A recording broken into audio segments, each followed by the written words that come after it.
14e rencontre Jeunes Théâtre. L'Auditorium Sénaud recevait du 14 au 18 mai environ 2500 collégiens et lycéens. Ateliers, spectacles, expositions, un programme riche et varié autour du théâtre.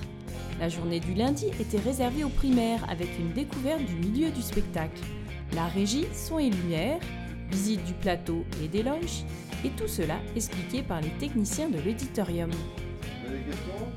Deux lycéennes ont également expliqué aux enfants leur travail de création de costumes. Alors cela, comme on avait fait un voyage en Italie, on avait récupéré donc nos masques blancs à la base, et après chacun a décoré comme il le voulait. Le lycée professionnel Germain Sommeiller d'Annecy propose une section technicien des métiers du spectacle. Les 3 classes de primaire sélectionnées pour cette journée, une classe de Villaz, une classe du Parmelan à Annecy et une classe de l'école bilingue d'Annecy-le-Vieux, ont tourné toute la matinée sur ces différents ateliers. La comédienne Hélène Lenoir proposait quant à elle un atelier sur le masque. On avait des petits ateliers de 20 minutes simplement. Et 20 minutes, c'est pas beaucoup, mais ça a permis au moins qu'on puisse aborder un peu un petit échauffement et puis aussi aborder le théâtre masqué. Voilà, c'était jouer avec déjà juste notre corps, voir ce que ça donnait, et puis qu'ils se donnent un petit peu qu'ils se rendent compte, on va dire, simplement de ce que c'est déjà juste en faisant pas grand-chose, déjà on peut faire beaucoup. 1, 2, 3.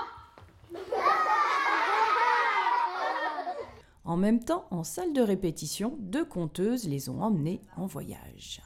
Le conte, c'est quand même assez différent du théâtre. Au théâtre, on présente des spectacles avec histoire ou des récits appris par cœur. Et on joue à plusieurs, ou à moins que ce soit des monologues. Dans le conte, c'est différent. Dans le conte, on s'approprie une histoire qui a été écrite par d'autres, qui fait partie souvent du patrimoine universel de l'humanité, je ne sais pas comment on pourrait dire. Et puis on se l'approprie et on la restitue par nos propres mots. Mais effectivement, le conte, c'est aussi du spectacle vivant. D'être aussi comédien pour conter, ça peut apporter aussi beaucoup au conte. Ensuite, ce sont les 3 classes qui sont montées sur scène pour présenter des extraits de leur travail. Cendrillon, tu n'as pas repassé mon chemisier en soie et mon nouveau pantalon, t'as fait la longueur. Oui, c'est vrai, mais le chemisier en soie n'était pas seul. Des spectacles tous très différents.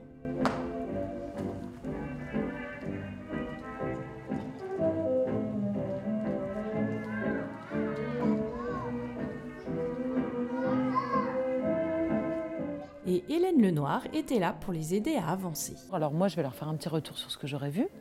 Et puis l'idée, c'est aussi que les enfants prennent la parole et se critiquent. Donc avec tout ce qu'il y a dans la critique, le négatif et le positif, mais le négatif constructif, évidemment.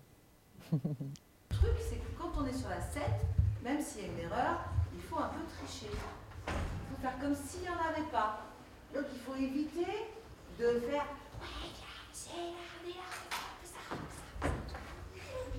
Il ne faut pas discuter, il faut se regarder. Et quand il y en a un qui a fait quelque chose, si on se dit « Ah oui, il a raison », eh ben on fait comme lui.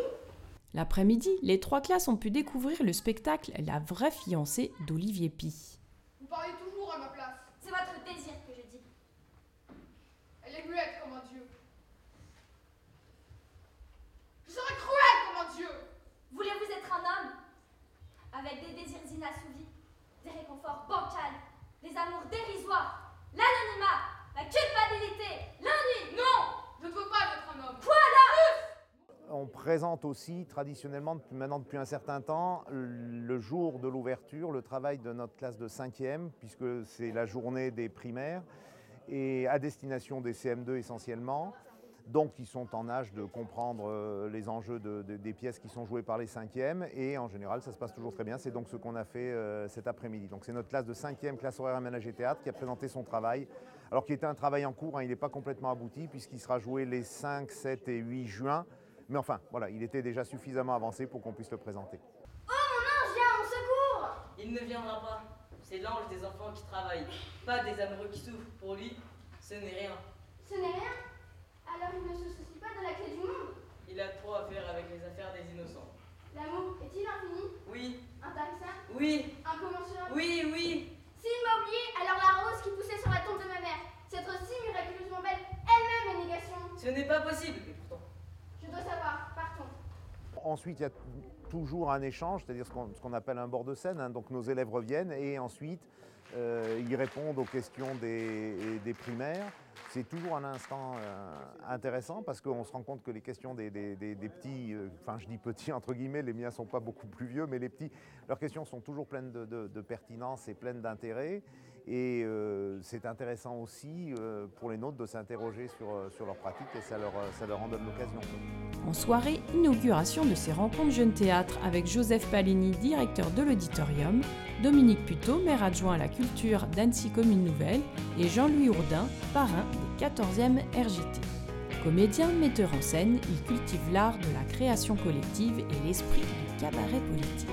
C'était aussi l'occasion de découvrir la très belle exposition de Pierre Vallet. L'avantage justement de faire des répétitions, c'est de connaître un petit peu le fil conducteur de la pièce, même si la pièce n'est pas forcément aboutie, mais c'est de trouver l'instant juste d'une action, d'un regard, pour le transmettre par la photographie.